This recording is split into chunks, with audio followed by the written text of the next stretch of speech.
राजस्थान विधानसभा चुनाव 2023 का रण तैयार हो चुका है। राजस्थान में आज कई वीवीआईपी मूवमेंट देखने को मिलेंगे। पीएम समेत बीजेपी के कई दिग्गज आज हुंकार भरने वाले हैं। बीजेपी, कांग्रेस समेत अन्य पार्टियों ने एड़ी चोटी का जोर लगा रखा है।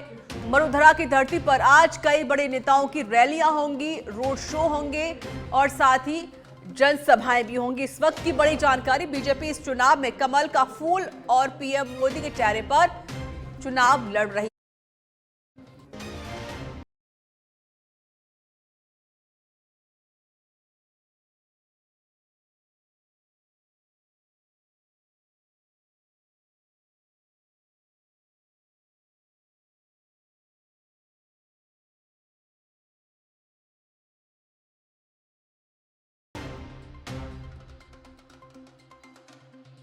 बड़ी खबर, बड़ी जानकारी, जैसे जैसे विधानसभा का चुनाव नजदीक आता जा रहा है वैसे वैसे सरगर्मियां और भी ज्यादा तेज होती जा रही हैं। 25 तारीख को मतदान किया जाएगा, जिसको लेकर चुनाव प्रचार का जो शोर है वो जोरों पर दिखाई देने लगा है।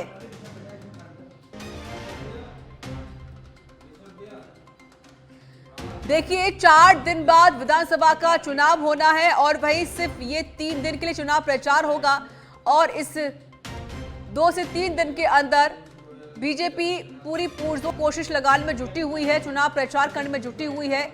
बड़े बड़े दिग्गजों की जो प्रतिष्ठा है वो भी दांव पर लगी हुई है और बड़े बड़े दिग्गज यहां आकर चुनाव प्रचार करने में जुटे हुए हैं, क्योंकि इस बार जो मुकाबला है कांटे की टक्कर का देखा जा रहा है। हालांकि छत्तीसगढ़, मध्य प्रदेश में चुनाव हो चुके हैं, रिजल्ट 3 तारीख को आएगा। बारी है तो राजस्थान की। राजस्थान का रण तैयार है, रणभेरी सजकर तैयार हो चुकी है, शंखनाद भी हो चुका है और सभी योद्धा अपने अपने हथियार लेकर मैदान में आ चुके हैं। संवाददाता लाल सिंह फौजदार जुड़ चुके हैं फोन लाइन पर, इस पर और अधिक बातचीत करने के लिए। लाल सिंह, ज्यादा समय नहीं रह गया है, चुनाव की तारीख नजदीक आती जा रही है। 25 तारीख को मतदान किया जाएगा, 3 तारीख को रिजल्ट घोषित होंगे, लेकिन उससे पहले दिग्गजों का जो जमावड़ा वो राजस्थान में देखा जा रहा है। देखिए रहते बिल्कुल, अब चूंकि चुनावी मतदान निकट आ गया है, ऐसे में अब पूरी तरह से भारतीय जनता पार्टी ने अपनी ताकत झोंक दी और जो तमाम दिग्गज उनके हैं वो आज राजस्थान में मरुधरा की धरती पर हुंकार भरेंगे। चाहे वो जेपी नड्डा हो, पीएम मोदी हो, पीएम मोदी का रोड शो रहेगा। इसके साथ ही बीकानेर में रोड शो रहेगा पीएम मोदी का, और कल जयपुर की धरती पर पीएम मोदी का रोड शो रहेगा, जो गणेश जी मंदिर से शुरू होकर हमारे जयपुर के आराध्य गोविंद देव जी मंदिर तक जाएगा। इस दौरान 4 विधानसभा क्षेत्रों से उनका रोड शो गुजरेगा और जो वर्ल्ड सिटी की 8 विधानसभा सीटें उनको साधने का प्रयास किया जाएगा। इसके साथ ही 22 और 23 तीनों दिन ऋचा अमित शाह, राजनीति के चाणक्य कहे जाने वाले अमित शाह राजस्थान के दौरे पर रहेंगे। इस दौरान वो 21 नवंबर को सवाई माधोपुर में रोड शो करेंगे, 22 को सिरोही में और 23 को सांगानेर में रोड शो करने का कार्यक्रम है। इसके साथ ही आज स्मृति ईरानी का कार्यक्रम मालपुरा में है, इसके साथ ही जेपी नड्डा का कार्यक्रम है, इसके साथ ही हेमंत बिस्वा का कार्यक्रम है।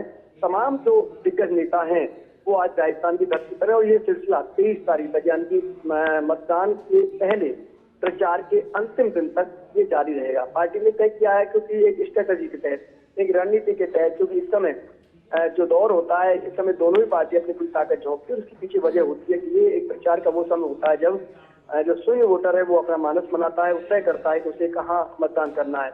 और चूंकि ये चुनाव 2024 के पहले का चुनाव है, लिहाजा भारतीय जनता पार्टी कोई कोर कसर छोड़ना नहीं चाहती है। लिहाजा पूरी तरह से अपनी ताकत को झोंक दिया, चाहे वो दिग्गजों के दौरे हो, मीटिंग्स का दौर हो, मतदाताओं के बीच से संदेश देने का प्रयास हो कि कमल अगर खिलता है तो राजस्थान को एक बेहतर राजस्थान बनाएंगे। इसके साथ ही लगातार कांग्रेस पर हमला, ये तमाम जो सियासी रणनीति के तहत हमको देखने को मिल रहा है। ऋचा जी बिल्कुल आपने सही कहा लाल सिंह, क्योंकि तस्वीर जिस तरीके से सामने आती जा रही, कांग्रेस के पास भी कई अहम मुद्दे हैं, चाहे वो 7 गारंटियों का जिक्र क्यों ना किया जाए, लेकिन बीजेपी पीछे नहीं है। बीजेपी महिलाओं पर हो रहे अत्याचार को लेकर बड़ा मुद्दा बना चुकी है। बीजेपी के पास एक अयोध्या मंदिर का भी बड़ा मुद्दा है, क्योंकि जिस तरीके से बार बार किया जाता है कि भाई जब कांग्रेस की सरकार थी केंद्र, तो कुछ नहीं किया था कांग्रेस पार्टी, लेकिन जब से हम बीजेपी केंद्र सरकार में, तब से हमने बहुत सारे काम यहाँ पर करके रख दिए हैं। तो क्या लग रहा है कि हिंदुत्व का मुद्दा इस बार काम आएगा बीजेपी के राजस्थान में?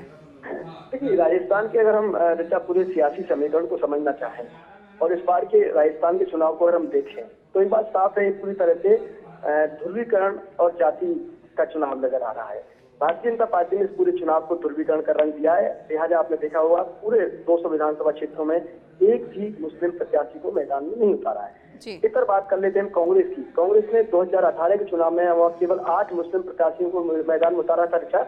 इस बार 15 मुस्लिम चेहरों पर दाव खेला है और कई सीटों पर तो सीधे सीधे ये साफ मुकाबला दिख रहा है। हम तिजारा सीट की बात कर लें, वहाँ सीधे ध्रुवीकरण का चुनाव नजर आ रहा है। इसके साथ ही पोखरण के चुनाव की बात कर लें, सीधा चुनाव नजर आ रहा है। इसके साथ ही जयपुर के हवा महल की बात कर लें, यहाँ पूरी तरह से भारतीय जनता पार्टी ने हिंदुत्व के फेस को आगे लाए। हालांकि ऐसा नहीं है, कांग्रेस ने भी सॉफ्ट हिंदुत्व का अपने आप को बताने की कोशिश की, प्रचार किया, लेकिन भारतीय जनता पार्टी ने केवल प्रचार ही नहीं किया बल्कि सीटों के बंटवारा जो किया, सीटों को जो वितरण किया है, उसके आधार पर ये साबित भी किया कि Bharatiya Janata party hard core Hindutva के चेहरे को लेकर, हार्ड कोर हिंदुत्व की विचारधारा को लेकर इस चुनाव बिल्कुल। लेकिन लाल सिंह, शंका इसलिए भी है ना क्योंकि कर्नाटक में जब विधानसभा का चुनाव हुआ था तभी भी हिंदुत्व का कार्ड खेला था बीजेपी ने, लेकिन वहां पर इसको हार का सामना करना पड़ा था।